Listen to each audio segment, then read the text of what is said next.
세상은 정말 인터넷의 발달 전과 발달 후로 이렇게 나눌 수 있을 것 같습니다. 인터넷의 발달로 우리 생활의 패턴, 우리 생활에 많이 있게 바뀌었습니다.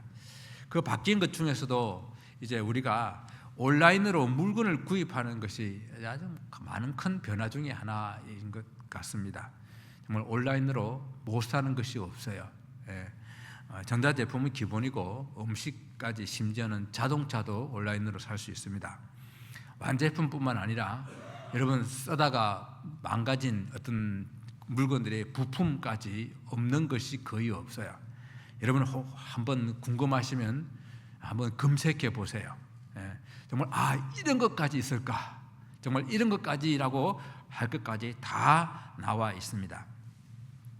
무엇보다도 온라인 구매에서 가장 발달된 것은 속도예요. 속도. 얼마나 빨리 배송되는지 오늘 주문하면은 내일 아침 배송되는 것은 기본이고요. 당일날 배송되는 것들도 많이 있습니다. 돈만 조금 더 내면은 바로 그냥 날라오기도 합니다. 물건을 온라인으로 구매하다 보게 되니까 이런 편리함도 있고 빠른 배송도 있는데 불편한 것이 하나 있어요. 우리가 보통 물건을 살 때에 가가지고 이거는 어떻게 쓰는 거예요? 어떻게 사용하는 거예요? 이렇게 물어보고 또 사잖아요. 그런데 물어볼 데가 없으니까 어떻게 됩니까? 사용 설명서를 잘 봐야 됩니다. 어떻게 조립해야 되고 무엇부터 이렇게 얻어야 되고 사용 설명서를 잘 보고 그 사용 설명서에 맞게끔 그 물건을 사용해야 되는 그러한 것이 오늘날 더욱더 많아졌습니다. 모든 것 그런 것 같아요. 우리가 인생을 살면서도 우리 인생의 삶의 방향, 지침 그것을 잘 따라야 되는데 그것을 잘 따르지 못하게 될 때에 우리는 많은 실수를 하게 되는데요. 이 사도 바울이 갈라디아서를 통해 가지고 이 갈라디아 교인들한테 계속해서 강조하고 있는 것이 뭔가 하면은 너희들이 율법에 대한 사용 지침서를 잘 몰랐던 것 같아. 율법과 복음 혹은 복음과 믿음에 관한 주제를 가지고 갈라디아 성도들에게 계속해서 율법이 뭐냐, 율법을 어떻게 사용해야 되느냐에 대한 설명을 계속하고 있는 것 같습니다. 좀 반복되는 그런 느낌이 있기는 하지만요, 바울의 입장에서 보게 되게 되면은 율법의 역할과 기능을 설명해 주고 있는데 이 유대인들이 그리고 초대교회 성도들이 그 율법에 대한 사용 설명서를 몰라가지고 잘못 이해하고 잘못 오해를 하고 있다고 하는 것입니다. 무엇입니까? 율법으로서는 결코 자유함을 얻을 수 없고 그리고 율법으로서는 구원을 얻을 수가 없고 율법으로서는 의롭다고 칭할 수 없다. 율법은 그런 용도가 아니라는 거예요. 그런데 계속해서 유대인들은 율법을 가지고 구원을 얻으려고 그러고 율법을 가지고 의롭게 되려고 하고 있다고 하는 것입니다. 사용에 대한 용도를 잘 모르는 것입니다. 물론 그렇다고 율법의 무용론을 말하는 것은 절대 아니죠. 율법은 역할과 기능이 다르다라고 하는 것입니다. 율법의 용도는 인간의 악함과 죄로 인해서 죽을 수밖에 없는 그런 존재가 되었다 하는 사실을 분명히 깨닫게 해주는 그런 역할을 하게 됩니다. 율법으로서는 성령을 받는 것이 아니고요. 율법은 믿음으로서는 성령을 또 받게 된다고 하는 것. 그리고 아브라함의 예를 들어가지고 의롭게 되는 것은 율법이 아니라 믿음으로 된다고 하는 것을 우리에게 보여주었습니다. 유대인들이 가장 중요하게 생각하는 그 할례도 아브라함이 믿음으로 할례를 받은 것이 아니라 그 믿음 이전에 할례 이전에 이미 하나님으로부터 의롭다고 하는 것은 믿음으로 의롭다함을 받았고 난 다음에 그것이 하나님의 백성이라고 하는 의롭다고 하는 것을 대한 인치심으로 보정으로 이렇게 할례를 받게 해주어서 할례를 그 육신의 행함으로 그 육체의 상처를 보고 내가 하나님 백성임을 알게 하는 그런 표로 주신 것이다 라고 하는 것입니다. 그런데 이 하나님의 언약이 430년 후에 생긴 율법으로 폐기될 수 있느냐?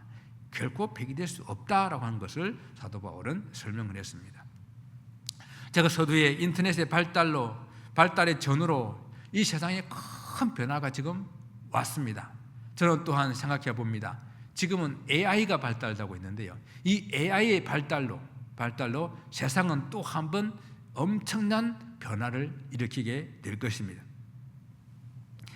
우리의 성경 역사에서도 또 우리 영적인 부분에서도 큰 변화를 일으킨 어떤 사건을 이야기해라고 하게 되면 그것은 믿음이 오기 전과 믿음이 온 후라라고 하는 것입니다. 인터넷의 발달보다도 AI의 발달보다도 더 큰 우리 인간의 영적인 변화, 우리 구원의 역사의 변화, 그것은 이 땅에 믿음이 온 전과 믿음이 온 후의 그 변화라고 하는 것입니다. 믿음이 온 것은 신앙의 역사에서 가장 큰 분기점이 되고 가장 큰 사건이 됩니다. 그러면 우리 신앙에 있어서 믿음이 오기 전 그리고 믿음이 온 후에 어떤 변화, 어떤 큰 차이가 있는지 오늘 본문을 통해서 우리가 함께 생각해 보기를 원합니다. 여기서 믿음이 온다라고 하는 말은요, 믿음이 이 세상에 들어온 어떤 기점을 말하는 거예요. 그렇다고 이 세상이 이 믿음이 온 기점 이전에는 믿음이 없었느냐? 그것은 절대 아니죠. 이미 우리가 살펴보았지만 아브라함이 어렵게 된 것도 그가 행함이 아니라 믿음이라고 성경은 분명히 말씀하고 있고요. 아브라함 외에도 많은 믿음의 사람들이 성경에 등장하고 있지 않습니까? 그러면 믿음이 온다라고 하는 그 기점, 그 시점 도대체 무엇을 의미합니까? 오늘 성경은 믿음을 마치 사람처럼 의인화해서 표현하고 있습니다. 믿음이 이렇게 오는 것처럼, 믿음은 오는 것처럼 표현해서 의인화했는데 맞습니다. 믿음은 예수 그리스도였기 때문에, 믿음이 온다라고 하는 것은 이 세상에 예수 그리스도께서 육신을 입고 온 바로 그 사건을 말하는 것이기 때문에 이렇게 믿음이 온다라고 표현할 수가 있었던 것입니다. 그러면 이 세상에 예수께서 오시기 전에, 믿음이 오기 전에는 어떤 상태였습니까? 믿음이 오기 전에는 오늘 본문에서 율법 아래에 매여 갇혀있는 그런 상태다라고 설명하고 있습니다. 오늘 23절에 그렇게 잘 설명하고 있죠. 이 3절을 보게 되면요, 믿음이 오기 전에 우리는 율법 아래에 매인 바 되고 계시된 믿음의 때까지 갇혔느니라 라고 말씀합니다. 여기 매인 바 되었다라고 하는 것은요, 이게 사슬 같은 것에 묶여가지고 감시받고 통제받는다라는 그런 표현입니다. 그리고 갇혔다라고 하는 것은 울타리 같은 그런 감옥 같은 그런 곳에 들어가 있어서 들어갈 수도 없고 나올 수도 없는 그런 갇혀있는 그런 상태를 표현합니다. 누가 이렇게 갇혔다고요? 우리라 그랬어요. 우리. 여기 우리라고 하는 표현은 이 말씀을 쓰고 있을 때는 1차적으로는 유대인들을 말하는 것입니다. 그러나 또한 유대인들 말하는 것이 아니에요. 조금 더 넓게 하게 되면 이 유대인들뿐만 아니라 초대교회 성도들, 유대인이 아니었지만은 예수를 믿게 된 그런 초대교회 성도들, 또 그뿐만 아니라 더 넓게 말하게 되면은 이 땅에 있는 모든 인생들을 다 포함해서 우리라고 표현할 수가 있어요. 그러니까 이 땅에 율법이 오기 전에는 모든 인생들이 다 율법 아래 매인바되고 그리고 갇혀있는 그런 삶이었다라고 하는 것입니다. 성경은 다른 표현으로 죄의 종이 되었다라고 표현을 해요. 죄의 종이 되었다. 왜냐하면 죄의 결과인 죽음, 그 죽음을 한 사람도 피해갈 수가 없고 모든 인생들은 바로 그 죽음의 종노릇하며 살았기 때문에 모든 인생이 다 율법 아니든 율법 밖이든 이 땅에 믿음이 오기 전에는 율법의 혹 죄의 종이 된 모습으로 살았습니다. 한순간 딱 이렇게 갇히고 한순간 매이는 것이 아니라 어느 때까지요? 믿음이 올 때까지, 믿음의 때까지, 그러니까 지속적으로 계속해서 믿음이 올 때 그 순까지는 그들이 종된 상태로 이렇게 매여 있고 갇혀 있는 모습, 이것이 바로 율법이 믿음이 오기 전에 이런 삶의 모습입니다. 또 그래서 그런데 그들을 종으로 삼았던 그 율법은 누누이 말씀드리지만 폐기되고 무용한 것이냐, 그것이 아니라 율법은 율법의 역할이 있었는데 그것은 오늘 본문에서 초등교사의 역할이다라고 말합니다. 초등교사. 이것은 하나의 율법의 역기능입니다. 역기능.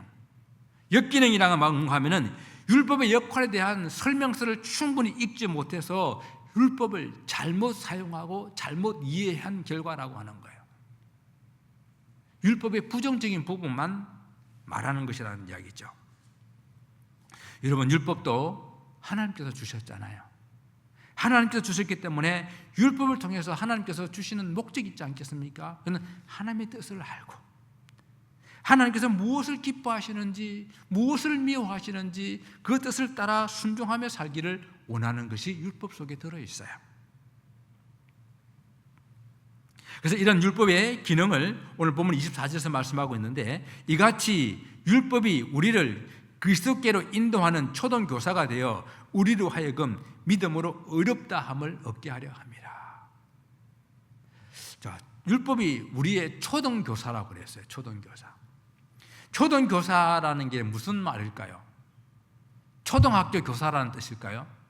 국민학교, 우리 요즘에는 국민학교라고 안 그러죠. 우리는 옛날에 더 어르신들은 소학교, 그 다음에 국민학교, 요즘에는 초등학교라고 그러죠. 초등학교. 그럼 초등학교 선생님을 말하는 겁니까? 100% 틀려지는 않는데 맞는 말은 사실은 아니에요. 여러분, 혹시 옛날 성경 가지고 계신 분 계세요? 옛날 성경에서는 이 초등교사를 안 그러고 뭐라 그랬죠? 몽학선생. 나 몽학선생이 도대체 무슨 말인지, 여러분 몽학선생이 무슨 말인지 아세요? 몽학선생. 어리석고 무지한 사람들을 깨우쳐주는 그런 선생이라는 뜻입니다. 그러니까 그 말도 정확한 뜻은 사실은 아니에요. 그러니까 여기서 말씀하고 있는 초등학교 혹은 초등교사 혹은 몽학선생이라는 것들은 뭔가 하면은 아직 나이가 어린 나이에 있는, 아직 많이 배우지 못한 그런 유아기에 있는 사람들을 가르치는 본 선생은 아니고 보조교사 같이 그런 어떤 유아기 때에 가르치는 어떤 그런 보조교사 같은 그런 선생, 이런 뜻을 가지고 있습니다. 그래서 헬라어로는 파이다고고스라고 하는 그런 헬라어인데, 이것을 번역하는데 지금 그 일을 하는 사람이 정확하게 없기 때문에 그에 맞는 이런 단어를 찾기 좀 어려운 거예요. 뭔가 하면은 당시 이제 로마 시대에는 귀족들이 자기들의 자녀들을 노비들한테 맡기는데, 노비들 중에서도 아주 학식이 뛰어나고 인품이 있는 그런 노비들한테 맡깁니다. 사실은 로마가 노예로 삼은 사람들이 대부분 다 그런 사람들 아닙니까? 다른 나라에 아주 지식적으로 인품적으로 뛰어난 사람들을 잡아가지고 노예로 삼았기 때문에 그런 사람들 중에서 자기 자녀를 교육할 수 있는 그런 선생으로 삼는 거예요. 그런 훈육교사, 이런 사람으로 이렇게 부르게 되는데, 이런 사람들은 물론 신분은 노예지만은 그 사람들에게 자기 자녀를 맡겨가지고 16세가 될 때까지 그에게 무예도 가르치고 또 학문도 가르치고 인품도 가르치고 예절도 가르쳐가지고 이렇게 하는 그런 교사들을 말합니다. 그리고 이제 16세가 되게 되면은 그 아이를 부모에게 데려와가지고 부모에게 돌려주게 되는데, 그때의 부모들은 그 아이들은 성인식 같은 그런 의식을 행하고 그 아이를 정식으로 자기 아이로 받아들이는 거예요. 그때부터는 이 아이는 그 아버지의 모든 상속을 이어받을 수 있는 상속권을 갖게 되는 것입니다. 이런 의미에서 그때까지 그 아이를 가르친 그 교사를 이렇게 오늘 본문에서 말하고 있는 훈육 교사 혹은 몽학선생 혹은 초등교사라고 말하는 이 사람이었습니다. 그러니까 사도 바울이 지금 이 이야기를 하는 거예요. 율법이라는 게 무엇인가? 율법은 이렇게 어린 자녀를 좀 성인이 될 때까지 맡아가지고 이렇게 잘 교육했다가 나중에 그 부모에게로 인도하는 그런 교사 역할을 하는 그런 것이 율법이다라고 말하는 겁니다. 그러면은 이 율법은 누구에게 우리를 인도하는 겁니까? 믿음이 올 때까지라 그랬잖아요. 믿음의 때까지. 예수 그리스도가 오실 때까지 사람들을 하나님의 말씀으로 가르치고 훈육하는 그런 역할을 했고, 믿음이 오고 나면은 그 모든 것들을 누구에게 돌려줘야 된다고요? 예수님께로, 주인에게로, 아버지께로 돌려줘야 되는 그런 역할을 하게 되는 것이 율법이었다. 율법의 기능과 역할을 사도 바울은 이렇게 설명합니다. 율법이 오기 전에는, 믿음이 오기 전에는 다 이렇게 율법에 매여 있었는데, 부정적인 부분으로만 유대인들이 자꾸만 이해를 해가지고 율법의 역기능을 우리는 잘 역기능만 생각을 하고 있는 것입니다. 율법이 결코 나쁜 것이나 필요 없는 것은 절대 아니라는 것입니다. 그 역할과 기능이 따로 있다는 것이죠. 오늘 그러고 난 다음에 이 믿음이 온 후, 드디어 믿음이 왔습니다. 믿음이 온 후 세상은 완전히 달라지게 되었습니다. 훈육 교사에게 맡겨져 지도를 받아왔던 그 소년, 이 순간을 얼마나 기다렸겠어요. 이는 군대 갔다 오신 분들은 말년에 제대할 날 기다리는 것보다 더 간절한 마음으로 이 날을 기다렸다가 이 날을 맞이하게 됩니다. 그러면 더 이상 이제는 초등교사, 그 훈육교사에게 얽매이지 않고 아버지께로 인도되어 정식 아들이 되는 그런 날이에요. 그래서 그 감격스러운 그 날이 오게 되고, 그 믿음이 온 후에는 더 이상 율법에 매이지 않고 갇힐 필요도 없게 되었다고 하는 것입니다. 그래서 이와 같이 믿음이 온 후에는 우리는 율법의 종이 아니라 하나님의 자녀가 되는, 하나님의 아들이라 하나님의 자녀가 되는 바로 그 순간이 믿음이 온 후 일어나는 큰 변화입니다. 그래서 26절에서는 이렇게 오늘 말씀하고 있습니다. 너희가 다 믿음으로 말미암아 그리스도 예수 안에서 무엇이 됐다고요? 하나님의 아들이 되었으니 하나님의 자녀가 되었다라는 이야기예요. 믿음이 오는 가장 큰 변화는 우리 모두가 다 믿음으로 하나님의 자녀가 되는 이 놀라운 축복이 우리에게 주어진 것입니다. 믿음이 온 후는 우리들이 겪는 감격은 초등교사의 손에서 벗어난 것과는 비교할 수가 없는 그런 감격이 우리에게 있습니다. 그런데 사도 바울이 이것을 설명하는 것은 이것으로 유대인들한테 또 그 당시 헬라의 초대교회 성도들한테 설명할 수 있는 좋은 방법이기 때문에 이것을 가지고 설명한 것인데요. 그런데 우리가 하나님의 아들이 되는 것, 하나님의 자녀가 되는 이 놀라운 축복이 이 믿음이 온 후 우리에게 주어졌는데요. 예수 그리스도 안에서 믿음을 말미암아 이 창조주 하나님과의 바른 관계가 이제는 회복되는 그런 놀라운 순간, 이것이 믿음이 오면서 우리에게 주어졌습니다. 하나님을 아버지로 부르게 되게 되면 우리에게 얼마나 놀라운 변화, 얼마나 놀라운 특권이 주어지는지를 오늘 본문은 계속해서 우리에게 설명하고 있는데, 그것을 한 세 가지로 살펴보게 됩니다. 먼저 우리가 하나님의 아들이 되게 되면 그리스도로 옷을 입게 된다고 했습니다. 그리스도로 옷을 입는다. 하나님의 아들이 되면 우리가 입는 옷이 달라진다는 거예요. 고대 사회에서 옷은 그 사람의 신분을 나타내지 않습니까? 그래서 27절에 말하면 누구든지 그리스도와 합하기 위하여 세례를 받은 자는 그리스도로 옷 입느니라 라고 하였습니다. 예수님을 믿는다고 하는 것은요, 구체적인 그런 고백을 받는 것이 우리가 세례 아니에요? 세례를 받는 이유는 내가 예수님을 나의 주인으로, 나의 주님으로 영접하고 믿는다는 그런 고백과 그 고백의 표시로 내가 세례를 받는 것이거든요. 그 세례를 받는 것을 통해 가지고 바로 예수 그리스도가 나의 옷 입혀진다라는 것입니다.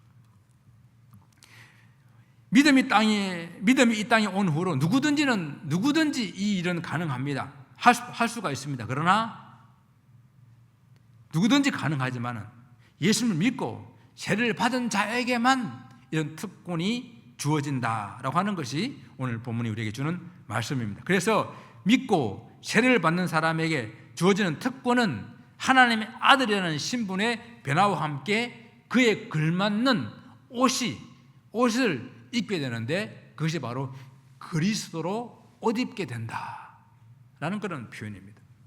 성경에 이제 옷을 입는다라는 그런 표현에 영적인 그런 의미가 있는데요. 그럼 반대로 옷을 입지 않고 벗은 몸은 무엇을 나타냅니까? 벗은 몸은 부끄러움과 수치를 나타내요. 여러분 최초의 인류 아담과 하와가 그들이 죄를 짓고 난 다음에 제일 먼저 본 것이 그들의 벗은 몸을 보고 부끄러워했다고 그랬어요.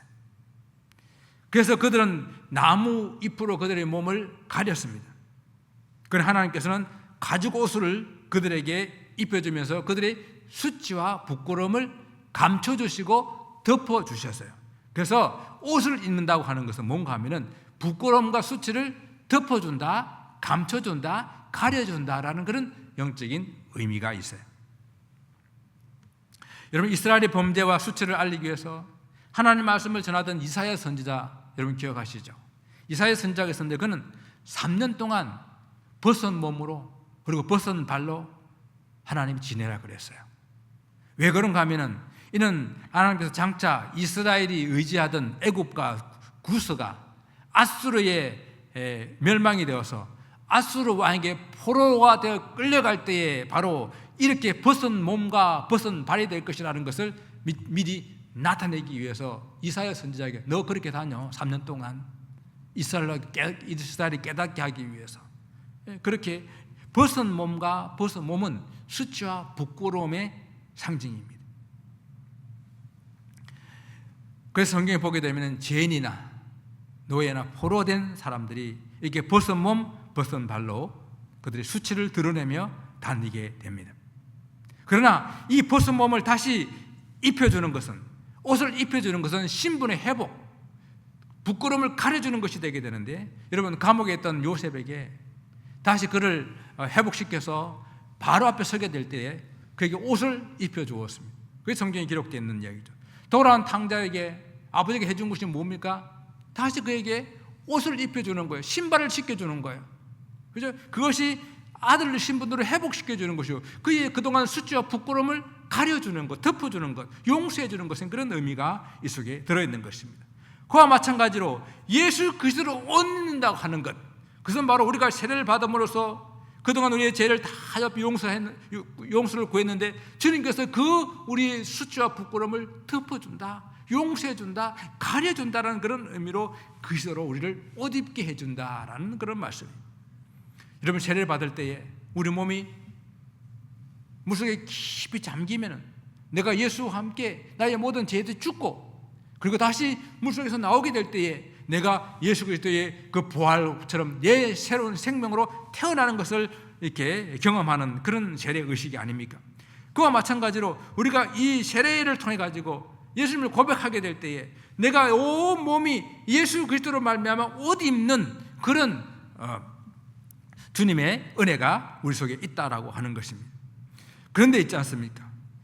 우리에게 주님께서 우리에게 모든 수치와 부끄러움을 다 덮어주시고 우리를 옷 입혀주시기 위해서 당신이 벌거벗김을 당하시고 당신이 십자가에서 수치와 부끄러움을 당하셨습니다. 그 십자가의 사형이라고 하는 것은 우리는 민망해서 예수님께 옷을 입혀놨지만 사실은 발가벗김을 당하는 모든 수치와 부끄러움을 다 드러내는 그 형벌이 십자가의 형벌입니다. 우리에게 그리스도로 옷 입혀주시기 위해서 당신이 다 벗기심을 당하고 모든 수치와 부끄러움을 당한 것이 주님의 십자가 형벌입니다. 그렇기 때문에 우리가 예수 그리스도로 옷 입힘을 당했다고 하는 것은 그 옷을 입고 그에 걸맞는 삶을 이 땅에서 살아가야 된다라는 이야기입니다. 그래서 사도 바울은 마지막 때에 살아가는 성도들에게 그리스도로 옷 입으라고 명령하면서 어떤 삶을 살아야 하는지를 말하고 있는데요, 주 예수 그리스도로 옷 입고 정욕을 위하여 육신의 일을 도모하지 말라. 예수 그리스도의 옷을 입고 여전히 이 세상의 정욕과 이 세상의 욕심을 쫓아 사는 그런 인생을 살지 말아야 된다라고 우리에게 말씀하는 거예요. 그리스도로 옷 입는 것은 죄의 영향력 아래에 있던 옛 사람의 삶을 던져버리고 구원받은 자로서 예수 그리스도를 따르는 그런 새로운 삶을 살아가는 것을 의미하는 거예요. 사도 바울은 좀 더 구체적인 그런 모습으로 정욕의 옷, 세상의 그런 옷을 다 벗어버리고 어둠 가운데 행하던 그 일을 벗어버리고 빛의 갑옷을 입어라 라고 우리에게 말씀하고 있습니다. 여러분, 옷을 입기 위해서는요, 새 옷을 입기 위해서는 먼저 입었던 옛 더러운 옷을 벗어버려야 되지 않습니까? 이 벗어버린다고 하는 것은요, 우리 예수 믿기 전에 잘못된 행동과 습관들, 예수 믿게 전 했던 잘못된 그런 삶의 가치관들, 그런 것들을 내어버리는 것을 말하는 것이거든요.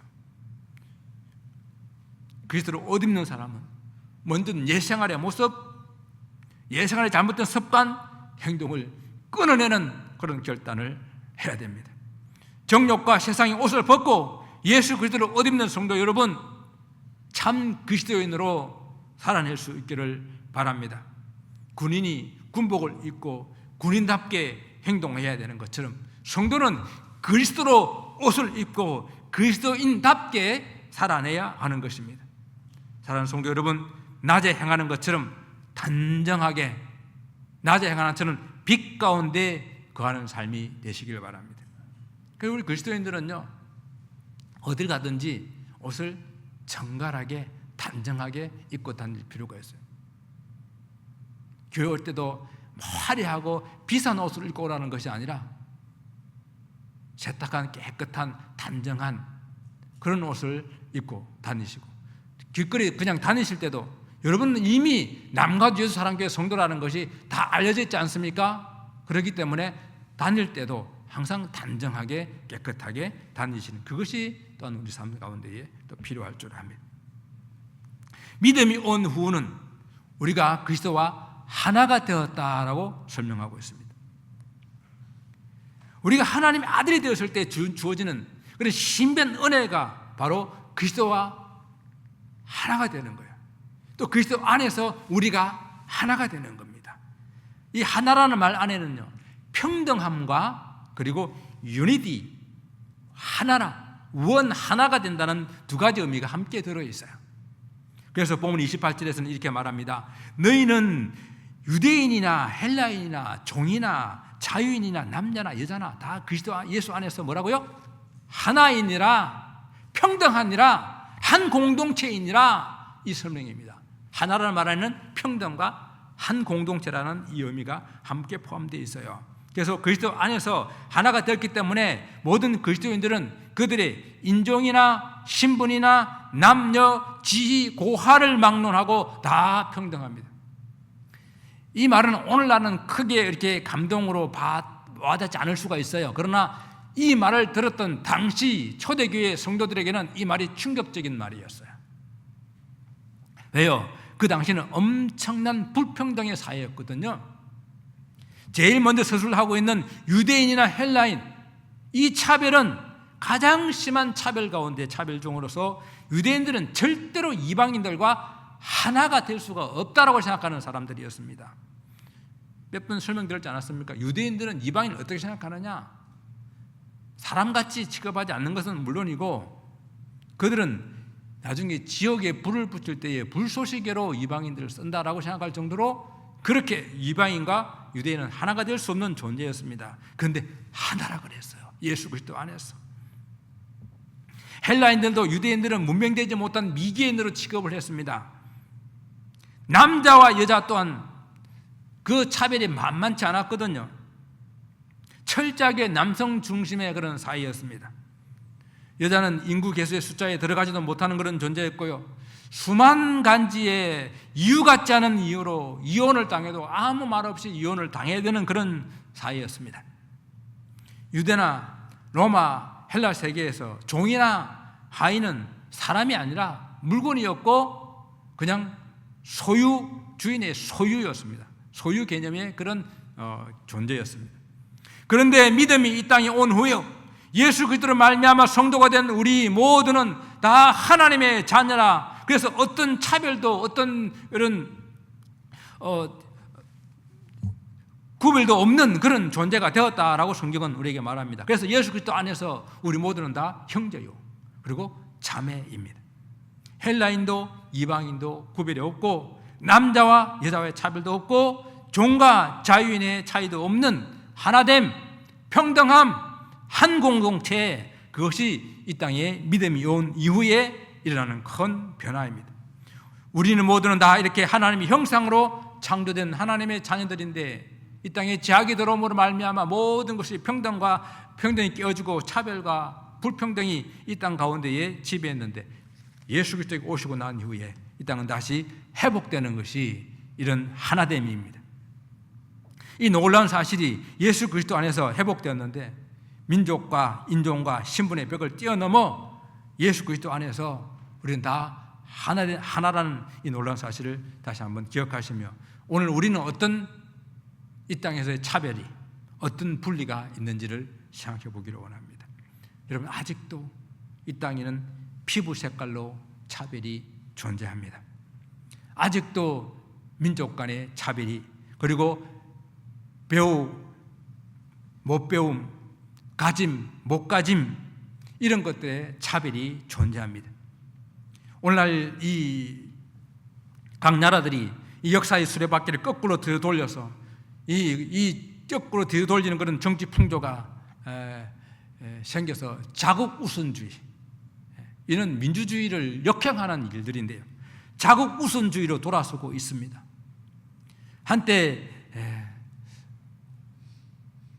여러분과 저도 또 우리 이 땅을 먼저 찾아왔던 그러한 우리의 선배들도 이 미국 땅에 들어와서 무시받고 천시받고 서름을 받았던 그런 이민자들 아니었습니까?